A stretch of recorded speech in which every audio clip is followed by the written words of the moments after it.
tonight I'm going to start a new series on the book of James. I will just introduce this with the title, Introduction. Faith tests and wisdom. That's how we will call it. Faith tests and wisdom. By the way, okay, book of James, chapter 1. Now, the book of James is a very fascinating book to study because it is very practical and highly applicable. Okay, you cannot study James and not be confronted with how am I living or how am I applying the scriptures or faith. Because the issue here is what is faith and what is mental assent. Mental assent is simply mental agreement. Mental assent simply is you know this is and you say I believe, but you are not applying it. Any truth that you say you believe but won't apply is mental assent. Okay, you just agree mentally. What changed a person is truth that you apply. Because then wisdom is included. The moment you're applying knowledge, that's wisdom in itself. Because wisdom is the application of knowledge. There is a mixed reception on the book among believers. The one that is highly known is Martin Luther, for example, who do not accept the book of James as part of the canonical books. He doesn't believe it's inspired, okay? Because he thought that show me your faith by your works is a contradiction to the statement, the just shall live by faith. Now, several themes can be drawn from this book, but if you read it carefully, the biggest item in the book is actually the disparity between the rich and the poor. Okay?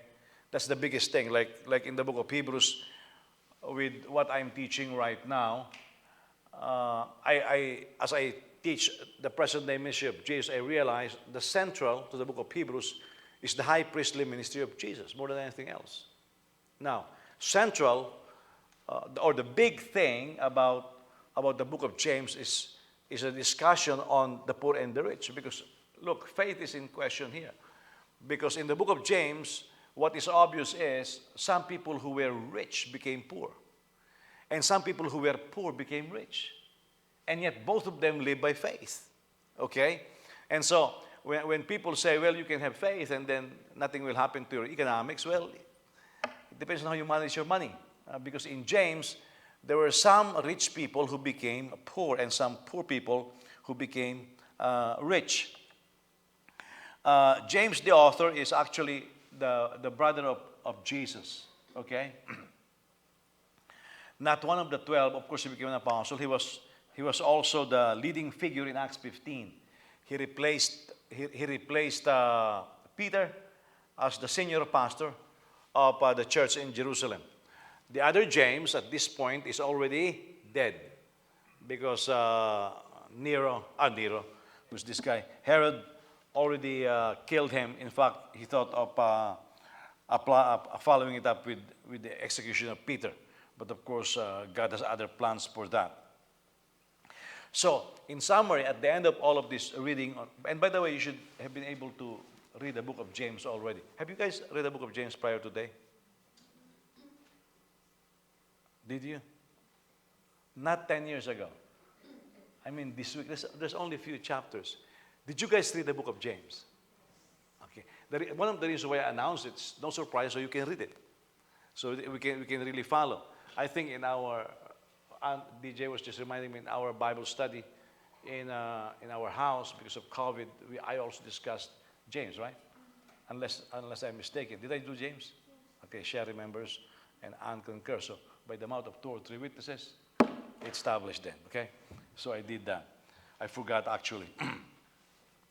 So, at the end of it all, it tells Christians like us how to live out our faith and to stay prepared for the coming of the Lord. So, let's just, when was the book written? You can read that a lot of books, so I will not discuss any of those things. Let's just go to the book right away, okay? Let's talk about the balance of our faith life. It has to be balanced. James chapter 1, verse 1. James, a servant of God and of the Lord Jesus Christ, to the 12 tribes dispersed abroad, greetings. Consider it a great joy, my brothers, underline consider. Consider it a great joy, my brothers and sisters, whenever you experience various trials, because you know that the testing of your faith produces endurance. And let endurance have its full effect. The word have, that whole phrase there, underline it also. Let endurance have. Underline it. It's the second imperative in the book of James. So that you may be mature and complete, lacking nothing. Now, if any of you lacks wisdom, he should ask God, who gives to all generously and ungrudgingly, and it will be given to him. But let him ask in faith. Okay? Underline that phrase again. It's the third imperative in this passage. Okay, let him ask in faith, without doubting. For the doubter is like the surging sea, driven and tossed by the wind. That person should not expect to receive anything from the Lord. So this guy is praying, but he will not have the answer. Being double-minded and unstable in all his ways. Double-minded here is split soul. Okay? It's like the word soul was split into two. It's not two souls. Lester Summerall explains it as two souls. Actually, it's not. It's a split soul. One soul is split in two. Okay? Let the brother of humble circumstances boast in his exaltation. Now, this is the poor becoming rich. But let the rich boast in his humiliation. That's the rich becoming poor. Underline that phrase. That's your fourth imperative in this passage, okay? Because he will pass away like a flower of the field. For the sun rises, and together with the scorching wind dries up the grass. Its flower falls up, and its beautiful appearance perishes. In the same way, the rich person will wither away while pursuing his activities. Blessed, verse 12, is the one who endures trials, because when he has stood the test, he will receive the crown of life that God has promised to those who love him. Okay? So to receive this crown of life, we have to pass the testings of our faith. No one undergoing a trial should say, I am being tempted by God. Since God is not tempted by evil, and he himself does not tempt anyone. Okay, so when any of you claim that the Lord is tempting you, that's a lie. God doesn't tempt anyone. But each person is tempted when he is drawn away and enticed by his own evil desire. Then after desire has conceived, it gives birth to sin, and when sin is fully grown, it gives birth to death. Don't be deceived, my brothers and sisters. Every good and perfect gift is from above, coming down from the Father of lights, who does not change like shifting shadows. By his own choice, he gave us birth by the word of truth, so that we would be a kind of first fruits of his creatures. Verse 16 is our fifth imperative. Okay? We'll talk about all of that. Now, the author simply identified himself here as James, the brother of Jesus, of course. Not one of the original 12. We find him in Acts chapter 12, Acts chapter 15, and Acts chapter 21. James got saved after the resurrection, because according to Galatians, he appeared to James. So when James, now listen, this is James, the brother of Jesus. They grew up together. Jesus was the kuya, okay? And James was the younger one. Now, the kuya in those days, in the Asian mentality, the kuya is the second head of the house, okay?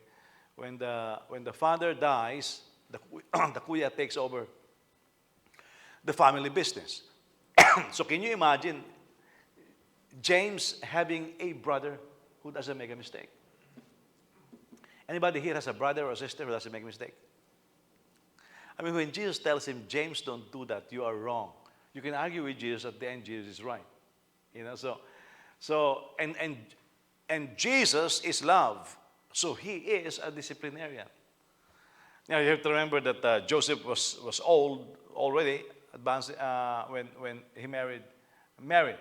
So Jesus was still young and Joseph is dead. Okay, so we know that when Jesus showed up as a carpenter, Joseph is dead already at the age of 30. That young. He died long before that. So Jesus took over the family business, took over the headship of the family at a young age. You know, today a lot of people at the age of 30 still doesn't know what's going on with their lives. Well, the example of Jesus shows he does know what's going on with his life. Okay? But after, it's one of those brothers that when Jesus was preaching, they called Jesus crazy. But Jesus didn't harbor any bitterness. But after the resurrection from the dead, Jesus appeared to James. And that's when James got born again. It's a big lesson to us that for some people that we witness to, the only way that they can be born again is they see the resurrected us. It's really very difficult to witness to somebody and your life stinks. That's hard.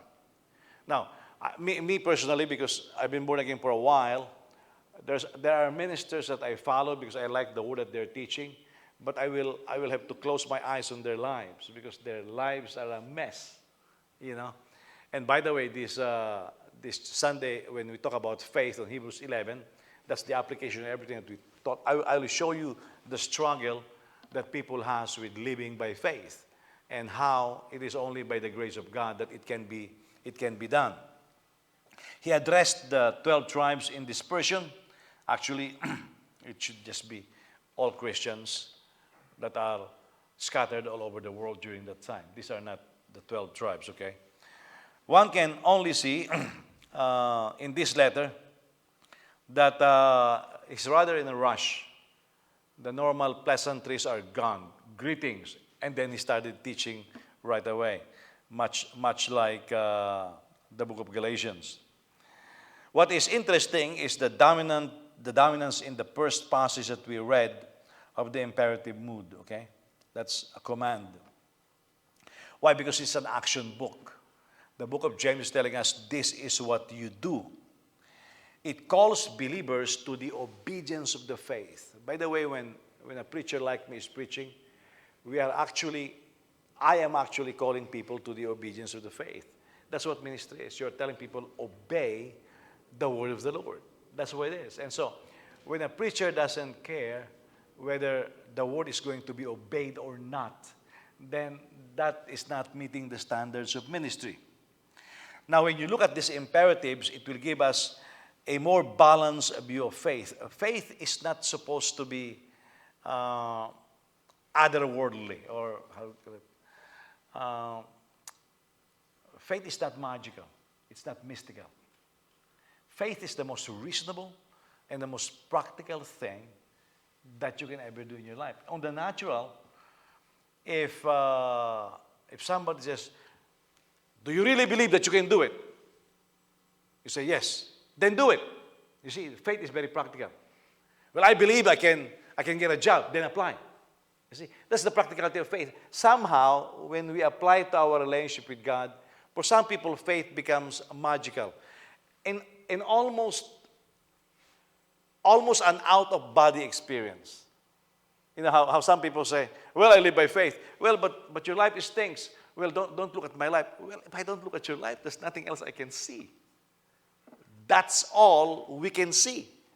And that's where faith is actually applied. That's why faith brings change. So, for James, faith is only useful and real if it is applied in practical terms. Now, this is a test now if you are preaching or if you are listening.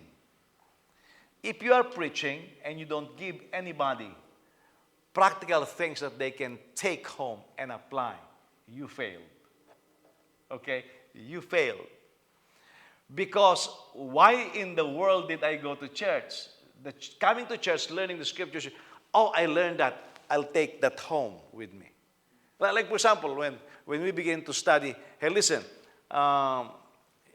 you prepare your children, you prepare your family, go to a good school, do your homework. Some people may not like it, but you can take it home with you. You see? When we begin to say, let's be generous, let's forgive, you can take it home with you. When you can say, you husbands and wives who are fighting, get reconciled, you can take it home with you. Okay? When we begin to say, choose your friends, you can take it home with you. That's why the most difficult part of any preaching, teaching, number one is the introduction. Because will people be interested in what you will be saying? That's the introduction. The second most difficult part of the teaching ministry is illustration. Because if you cannot illustrate, now a lot of people will just illustrate other people's lives, then it's not real to you. You know, that's why I remember before there will be people saying, well, pastor say, why do you always illustrate your life and your family? Why, you want me to illustrate yours? I can do that, you know. Let's talk about your life. You know, if you mess up your family, I will use you as an illustration. I'll tell people this is what you don't follow. Now, of course, you wouldn't love that. That's why, positive or negative, I use my family as illustration. Why? They have no choice but to go to the same house as where I live, you know. That's just the way it is. That is the most difficult part of a sermon, the practical illustrations.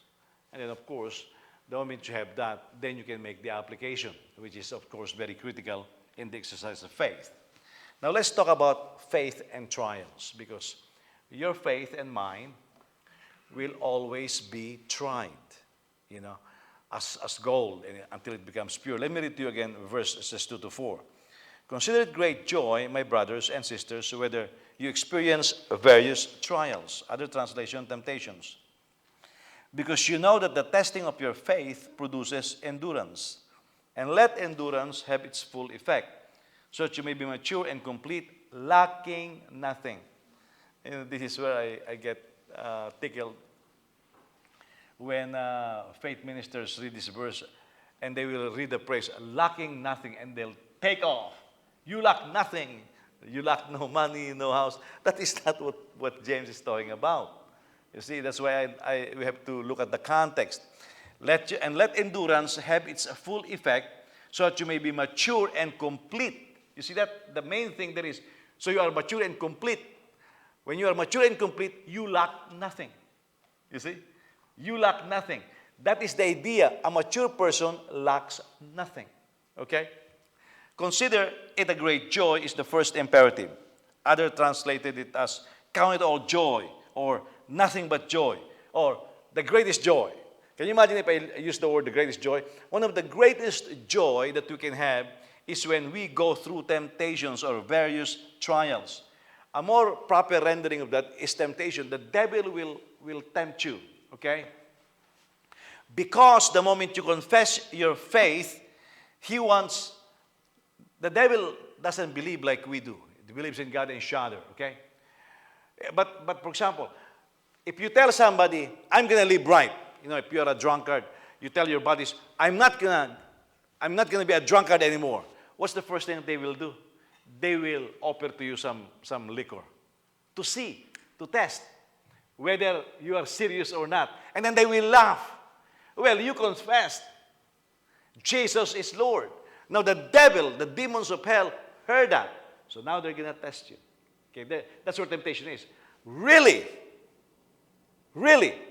From now on, you do a New Year's resolution. From now on, I'm going to read my Bible once a year. The devil heard it. Or the demons of hell heard it. And so he's going to test you now. Whether you are sincere or not. Now that is not good because it puts pressure on you. These are trials. Any Christian truth that you say, I will apply, I will live right, I will think right, I will do right, the enemy of your soul heard it. And so he will say, let me test you. I don't believe you. Okay? That's where the devil is coming from. I don't believe you. Therefore, because I don't believe you, I'm going to test you so that I can see you fail and do the opposite of what you say. So the moment you make a promise to Jesus, I will live for you, the devil expects you to do the opposite. Okay? Now, these trials or temptations is an attempt to make you do something wrong or to learn your true nature of what is being tried. That's why on the second phrase, because you know that the testings of your faith produce endurance. It's a different word that was used there. The testings of your faith. Because now, the word for testing of your faith is the process of determining the genuineness of what is being tested. Okay? In the old days, you'll see it in the movies. You give somebody gold or silver. What do they do? Especially in Western movies, what do they do? Why are they biting it? How do you know it's real if you bite it? Gold is soft. Okay, so that's one of the ways that but they will test it because you say it's gold. But then the moment in the Philippines, if you buy, I was buying a knife in the Philippines. I was in Laguna. No, in Tagaytay. And the guy said, sir, because I was looking at this knife, beautiful, made in Japan, made in the US. You can see all of these marks, you know. And so, because I speak the language, I said, pare, is that made in Batangas? You know, it says made in Japan, made in the US. But I asked the seller, is it made in Batangas? And the guy says, yes, sir, it's made in Batangas. But it says made in the US or made in Japan. I said, is that real? Now, some of you know that good knives in the Philippines, they steal the steel from manhole covers. Those are hard steels. Or the train trucks. You know, some of the train trucks in the Philippines, you'll see it cut. That Filipinos cut it, so they will. Those are good steel, you know. So and the manhole cover, you know, those are good steel, so they will convert it into knife. And the way they test it, they say, sir, stab this coin. They'll get a coin, stab it. If you stab the coin and the edge, the tip of the knife breaks, it's not made in Batangas. It's fake. You don't have to pay it. You know. So that's the test. So he said, sir, you strike this coin. Well, I assume the sincerity, and I don't want to break it, you know, and then I will feel bad about the guy. So I just bargained with him, and he's charging this price. I cut it in half, you know. Americans will pay it in full. I don't pay it in full. But that's how it goes. But they are they so believe in their product that they are willing to say, stab it. And you will see. Now, what the devil meant for evil to harm you, God turned it around. You are being tempted by the devil. God says, now I will use that now as an opportunity for you to see what you are made out of. Now remember this. The Lord will never allow you to be tempted by the enemy beyond what you are able to handle. For example, the devil cannot tempt you saying, okay, if you are really believing, fly to the moon. He will not tempt you. It's beyond. Okay? The devil will not tell you, if you really love God, walk on water. He will not do that. Okay? Because that is beyond what we are not amphibians. We are land creatures. We can swim, some of us, but we are not amphibians. We are not frogs. Okay, so you will not be tempted by the devil saying, if you really have faith, breathe underwater and be like Aquaman. No, that's not going to be part of temptation because we are not designed to be like that. Okay. But when you are tempted, the devil will now use this as an opportunity so that you will see. God will turn it around so that you will be able to see what you are really made out of. Now think about this. God did not want Joseph to be sold to the Ishmaelites. But that's not the character of God. Now, this is where your faith comes in. Some people say, well, God allowed. No, he did not allow. God did not allow Joseph to be sold. Some people with their messed up theology try to make sense out of something that they cannot make sense of. No. If God allows Joseph to be sold, then he is complicit. Why was Joseph sold? Because that is the evilness of human heart. These are his brothers. And God will never control your will. Joseph could have fought it off, but he was young. He did not fight. Okay, I don't know why he did not fight his brothers. Because I was thinking, if it was me, I will fight my brothers. I will bite them. I'll do something. I'll run, I'll cry for help. Well, there's nobody who will help. It's an open prairie. But Joseph just submitted, okay? But now that he was sold because of the evilness of his brothers, God says, well, I have a plan for Joseph. I will not allow this to thwart that. I will use this trial as an occasion for Joseph to see at this young age what he is made out of. Some people believe during that time he's probably around 16, 17 years old. Can you imagine anybody here 17 years old? James, where's James? James. Can you imagine James being sold by his kuya to the Saudi Arabians, or to the Egyptians? Now, can you imagine that? How will James react? Probably he will try to fight, even if his kuya is bigger than him. What would happen if John sells him? What if Joseph, DJ, John, and Joel connived to sell James? That will be so evil, But at this point, God allowed that. Not allowed. God turned it around and said, what you meant for evil, God turned it around for good in the saving of many. Now, God says now, the enemy wants you to fail.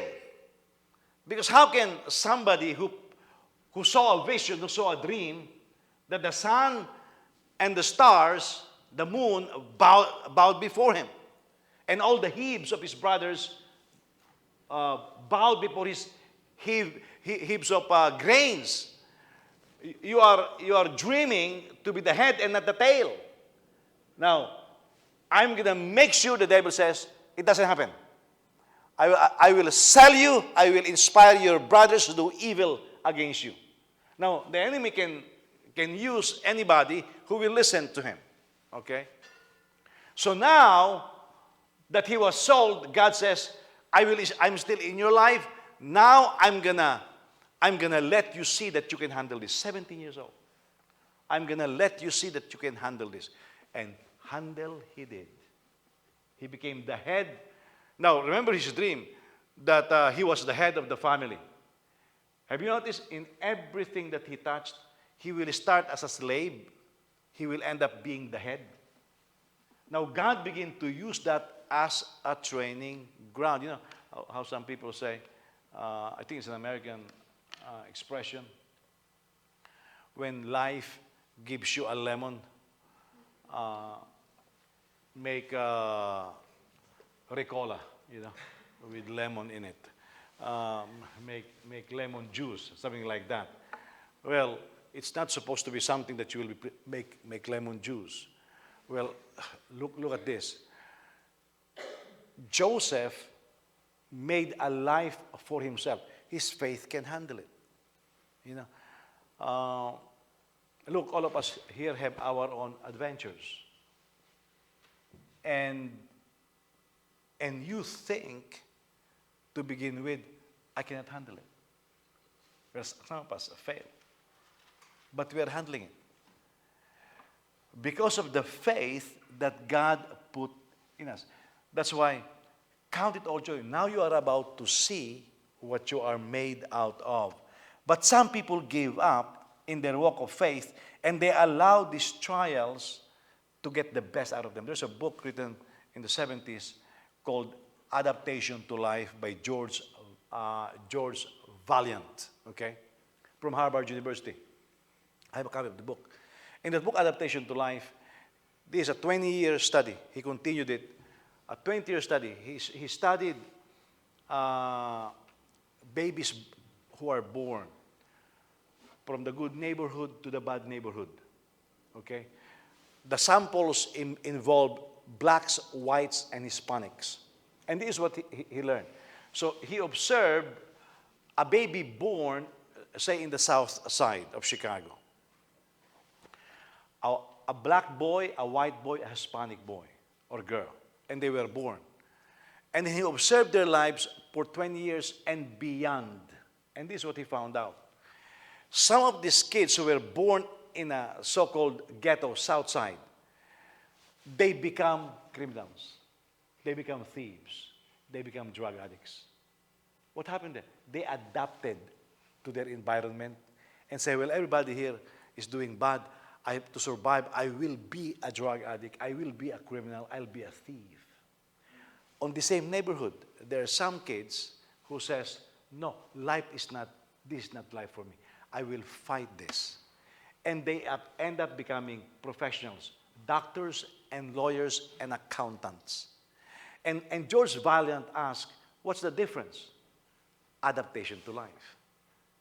You see, what do you make out of what life dealt to you? You see, we cannot control. We can't control it, what happened in school. Some of you are teachers' pet, some of you are teachers' pest. Okay? So the same words, but misarranged. You can either be a teacher's pet or a teacher's pest. If your teacher don't like you, he will make it tough on you. But if your teacher likes you, you can do no wrong. You see? Now, how do you adapt? In families, they say, there are favorite children and there are those who are less favored. How do you deal with that? Okay? How do you deal with that? Now, personally, I have told you so many times, I felt that the favorite of my mother is my kuya.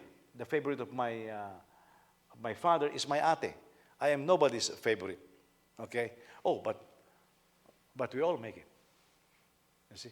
My kuya made it. He was the first one who got born again, but something happened to him. My ate made it also, but on a different level. I made it here. You see? I made it here. I became a leader even in our family in my own rights. We all survived, adapted to life differently. What it is what you are made out of. Faith is like that. The testings of your faith, and your faith will be tested. And it will be a continuous test. That process, the moment your faith is tested, is like gold being purified by fire. It will become 24K, you know. This is one of those things where God turned to good that which was intended by the enemy to harm you with. Why will you count it all joy or pure joy when you go through these trials? I mean, have you ever been happy when you are being tempted? Nobody is happy. But count it all joy. That's perspective. Because God wants it to be a process by which something else can come out of you. Why will you count it pure joy? Because God can turn it for good, and you will begin to see one of the fruit of the Spirit is patience or endurance. Now, Galatians 5. Works of the flesh. Okay? Fruit of the Spirit. Now, anybody who studies context and the Greek language will tell you this. That in context is not referring to the Holy Spirit. The fruit of the Spirit is not the fruit of the Holy Spirit. Because it is not 1 Corinthians chapter 12, wherein the gifts of the Spirit are being itemized. It's the work of the flesh, human flesh, and the work of the Spirit, the fruit of the Spirit, human spirit, born again spirit.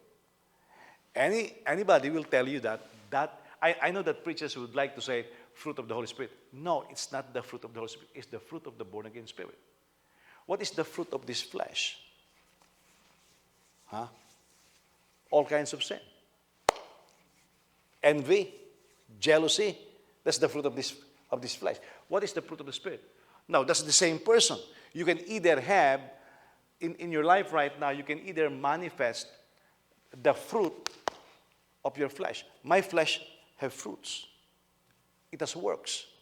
If somebody deals violence with you, the fruit of your flesh is to fight back and to get even, or to be vindictive.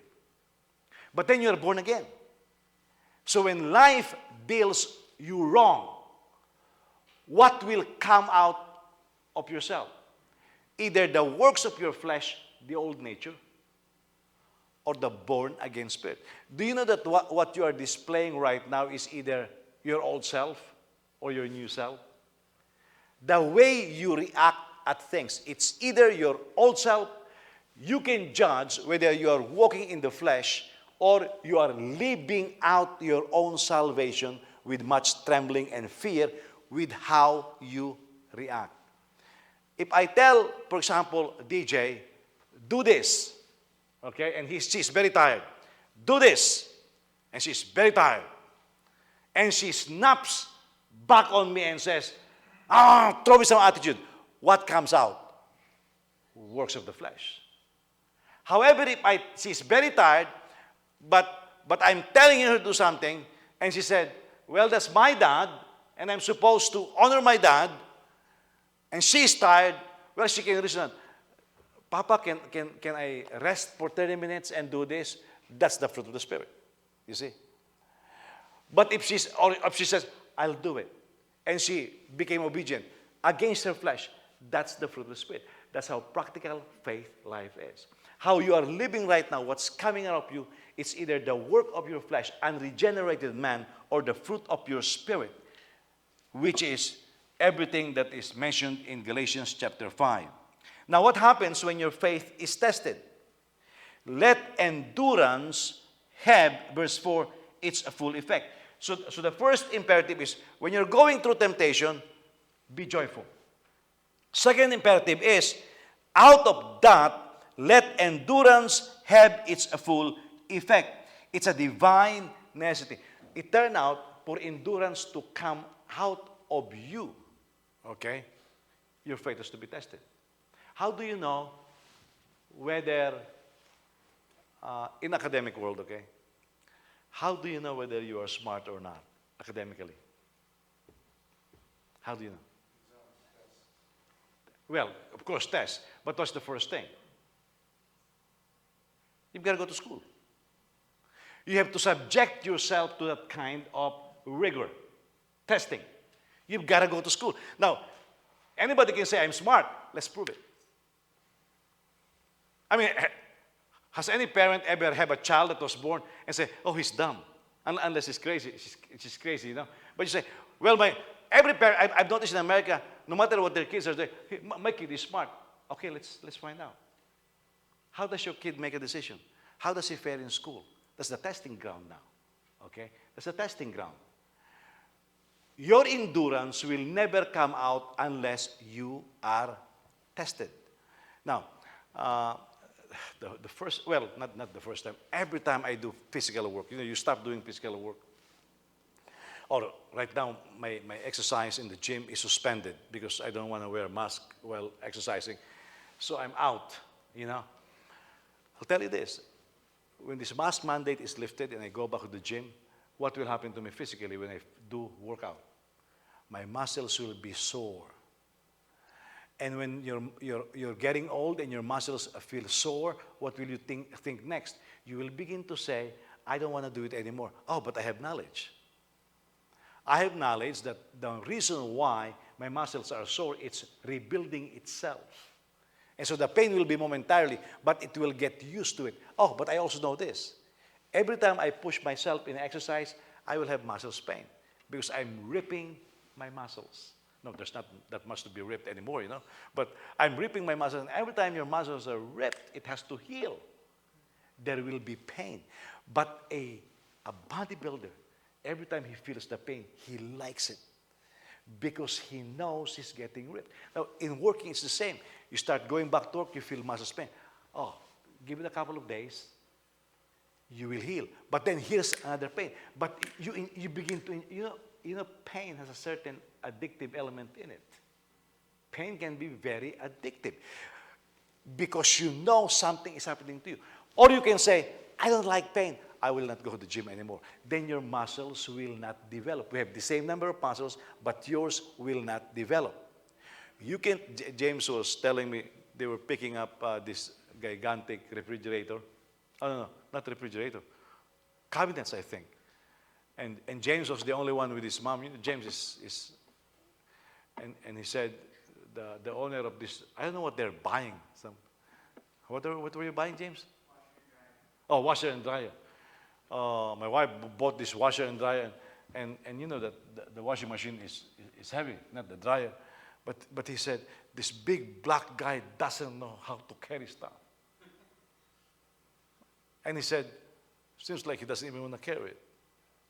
But some people likes it, you know. Manong, the one who's working with us, he likes it when Joseph is around, because just if you show Joseph heavy load, he thrives in it. He likes it. He even screams. And some people say, too heavy, not me. Oh, then your strength will not show. How do you know you're strong? If you don't just show muscle. You see, how do you know? I don't like to go to school. I can't make it. How do you know? How do you know you can't make it? You didn't even get engaged. Oh, but people who wants to find out what they're made out of, they salivate. I like the challenge. I like the challenge. Joseph showed us some video in the gym, you know. He was screaming at this guy. I don't know if he sent you the video. He's screaming at this guy. I can do it. Come on, come on. He was screaming. They're jumping over this. I don't know what they're jumping on. And then it's Joseph's turn. The first thing, he tripped, you know. And he shared the video. He's not even embarrassed. It's because part of his learning process, he shows that. Some people can be embarrassed and say, I will give up. I don't want to show up anymore. And that's the problem with our faith life. You know, so sometimes people just quit and they don't show up anymore. That's how you know whether you're afraid. A fearful person don't show up. He just quits. Then how will you know what you're made out of? Anne is telling me, because she's a mom, hey, sweetheart, how come you're giving John all of this job? Don't you have mercy? I tell my wife, no, I don't have mercy. Well, because I want him to suffer in a positive way. I want to see him push himself so he will know what he is capable of doing. Because I'll just do a little bit of here, then you will know what is the maximum you can do. Push yourself, you see. This is what they're saying. Push yourself. You've got to know to what extent. Can you imagine anybody who goes through the trials of their faith, whom God allowed to be tested, they did things that are beyond natural. Abraham left the land of Ur, they say the richest land in those days, and went to Canaan, a land he doesn't know. He did not even build a house. He became wealthy though. It turned out this guy lived like a king. Can you imagine when Lot was captured, when he engaged himself against the 4 kings? This guy beat 4 kings. He wasn't even a king. He's got over 300 soldiers. And some other kings joined him. But, now here you go. Abraham discovered what he's made of. I can beat kings. That's why kings are afraid of him. I can beat kings. Some of us, because we are so timid, we will never find out. We will never find out what they're capable of. You know, I thank God that my heart was palpitating faster than normal. I thank God I came to the U.S. I like what I saw. God began to show me part of what I'm glad I got married. You know, some people are scared of being married. I'm glad I got married. I found out I can really live with a woman, you know. I can have kids. Some people are afraid of having kids. I wasn't. That's something that's not part of my life. I'm glad I have 5 kids. Well, now my regret is I should have married Anne when I was 18 years old. And she'll tell me, well, I didn't know it. I know, but can you imagine if I got married as young as my father? I would have 12 kids. My father eloped with the 6th grade education. My father eloped at 17. My mother was 16. They had 8 kids, all of which they sent to college. Yeah. Can you imagine this? But now I saw what my father was made out of. He was the bravest man and the hardest working man I have ever known. You know, that's my father. What he was made out of shows up. You know, when your faith is tested, you will always feel like you are burning. Because the testing of your faith is a crucible of adversity. It's a crucible of unpleasantries, things that you don't like. But the gold in you has to come out. Now this is the thing. If you don't allow this endurance to come up, by the way, one of the terms I use is perseverance, because patience or endurance is not something that you just, let me handle it. You carry it and you push it. You know, that's why I like the term perseverance. You push it. You don't just watch.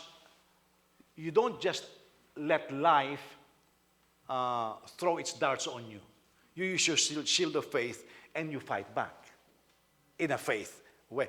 Well, Joseph was not just, I'm just going to mop the floor. He became the best floor manager. They let him count money. Not only did he count money, he began to manage the assets. Until it turned out this Joseph slave is smarter than Potiphar. Is smarter than Potiphar. You know what they say in the U.S.? Before, when you take a state board exam here, the Philippines copied it from the U.S. They will list the top 10. They stopped listing the top 10. You know why? They found out Americans are no longer going to the top 10. So instead of Americans saying, well, these immigrants are outsmarting us, let's study hard. Instead of saying that, they took the top 10. Bad reaction. You see? You know, one of the things that I appreciate about the 45th President Trump is this. If China or somebody else says, you will not renegotiate, he said, we will renegotiate. We will push back. We will make America great again. That's fighting back. You see what he is made out of. Instead of people just, we cannot do anything anymore about that. Remember what Obama says? Manufacturing is not coming back to the U.S. Well, Trump made it come back. But Obama says it's not coming back to the U.S. That's somebody who gave up. But Trump says it will come back, and he started bringing it back, but he was not reelected. Well, you see the difference there? Now, this is where faith is very practical. What are you seeing from yourself? Now, the moment you endure, you can handle it. You will be mature and complete, lacking nothing. So, maturity here is completeness. Complete has the sense of, the word complete here has a sense of receiving your inheritance or your lot. There are some things you cannot receive unless you endure. I like what rich people do. Now they found out that some billionaires, some millionaires, when they leave their inheritance, and this is where parents have to be wise. When they leave their inheritance to their kids, and their kids are no good. When I say no good, that means whatever life dealt with them, they don't receive it properly. Well, look at the Woolworth family. You know, Woolworth is, look at the Walgreens. None of the Walgreens owns Walgreens anymore. I mean, the kids are drug addicts. They don't know how to make money. They squander everything. So now some rich people like the Rockefellers, the Trumps, what they do now is this. You will inherit, you will receive your inheritance only after the age of, say, 30. Okay? After the age of 30. And then they say this. Or if you finish college and you have job. You see, there are conditions. Meaning you cannot just receive it. Because that's how America is losing wealth. Yeah. Can you imagine you work all your life, and then suddenly the product of your work and energies, you will cut on your vacations, you will dip, famous stories. Parents will deprive themselves of the luxuries of life for their kids. And what happens to their kids? Become ungrateful. Yeah? And so can you imagine this? You work all your life, and here is this green youngsters just smiling, can't wait for you to die, can't wait for you to be out of this world, so that they can squander the wealth. And a lot of stories like that are around, meaning maturity did not come out. Oh, but they say, they tell Trump, well, your dad gave you something like $2 million. He said, yeah, but what happened to that $2 million? It became over $1 billion now. That's what he said. What happened when God bless you with something? Have you noticed that sometimes God bless you with something, and at the end of the day you have nothing? Look, you can look at this. What did Ann and I do with the little that God allowed us to have? It's a lot now. We did not squander it. We did not squander it. You see? Look, we have a church. We started a church now. The building is second building. It's fully paid. We can. God gave us this. We've lost some members. Life has not been all kind to us. But what came out of us as a church? Huh? Amen. Maturity can only come out the moment you endure. If you have the attitude, I will just give up. Now, this is what you mean by when you mature, lacking nothing.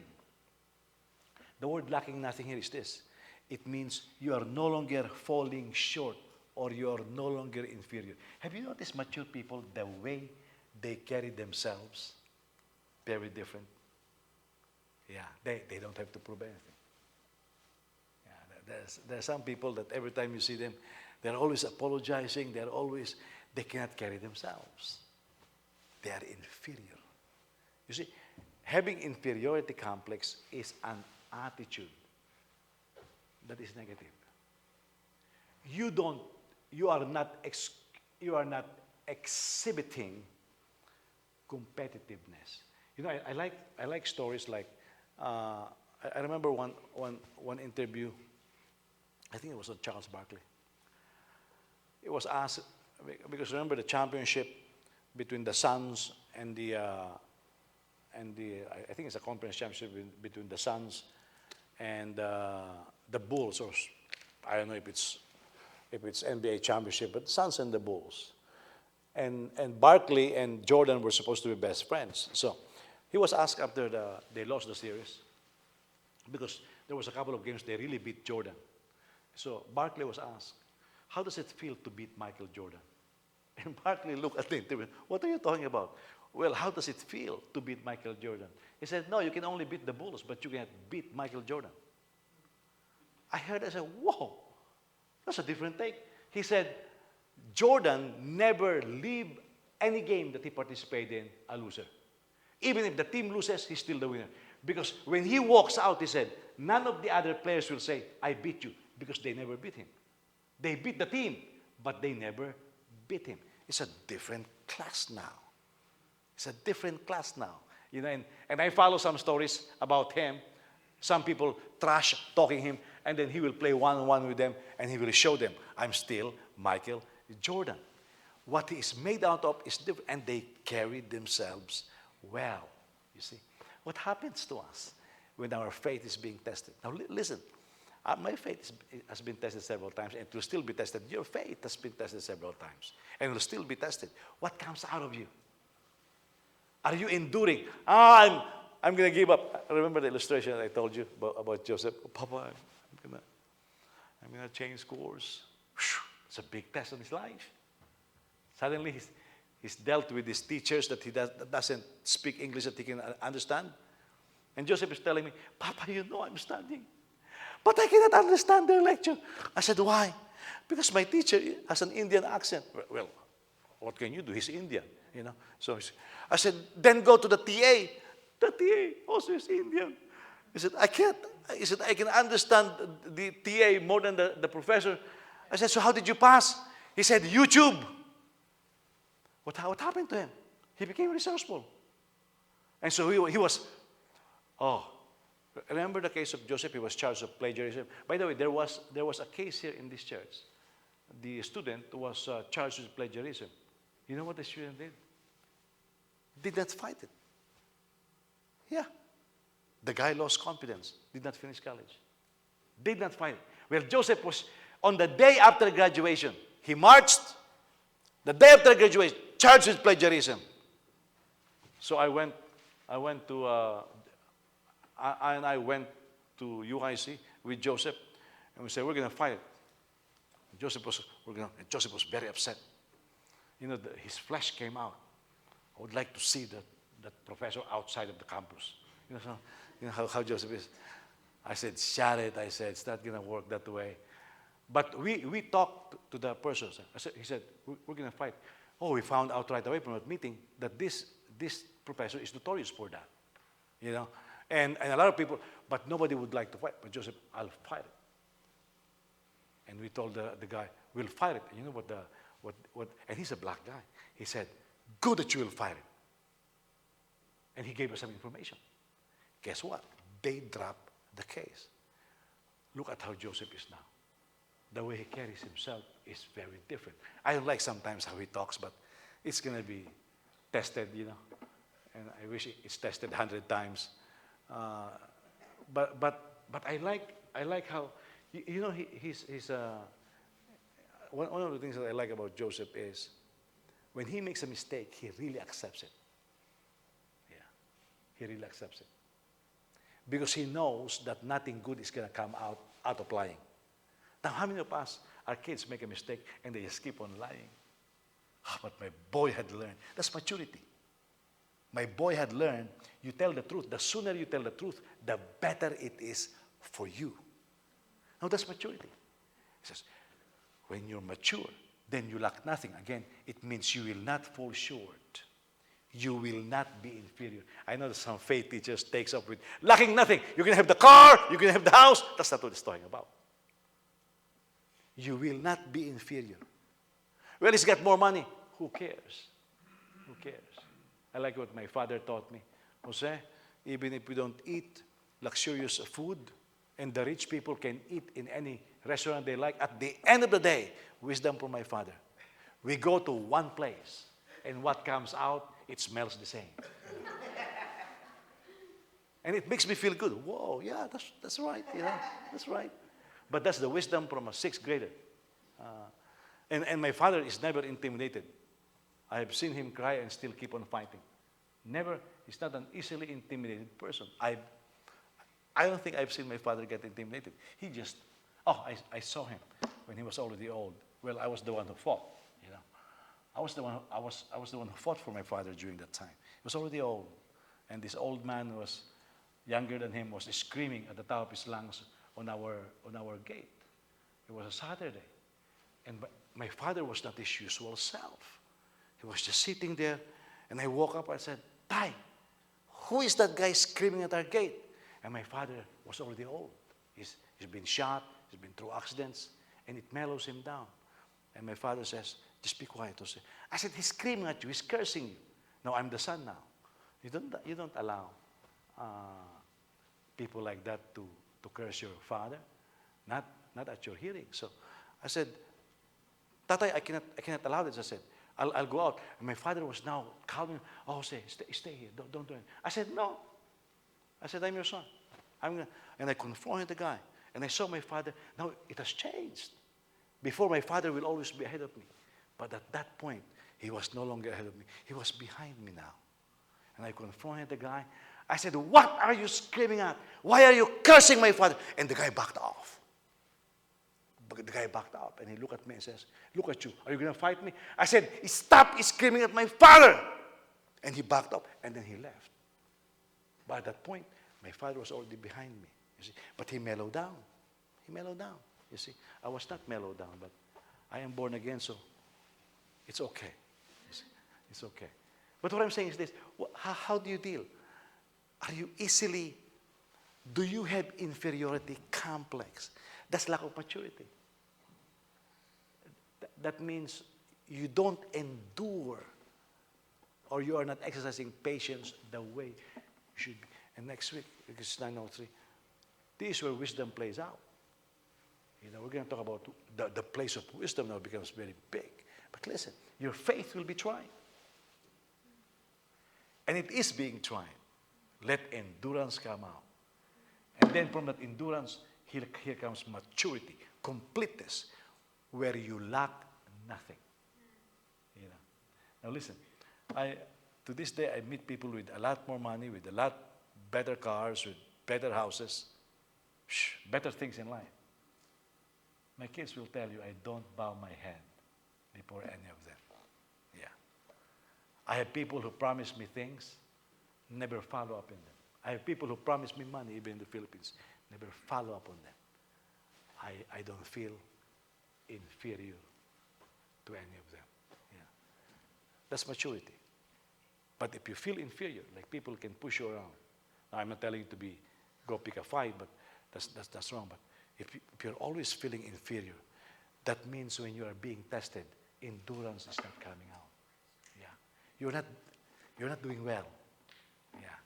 You are not allowing the Lord to turn your temptation into testing. Let the Lord show you what you are made out of. Yeah.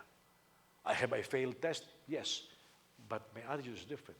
I'll look to the second one, and I'll perfect it. That's what I say. If I fail on the first one, I'll perfect the second one. You see, that's maturity now. I don't feel inferior. I don't go around saying, hey, can you give me a cheat sheet and can I copy? No, my classmates copy from me when I was a student. They like me. They copy from my homework. But I have failed tests. But listen, maturity should come out. Amen? Well, we'll continue next week. Did you learn something tonight? Praise God. Let's all stand.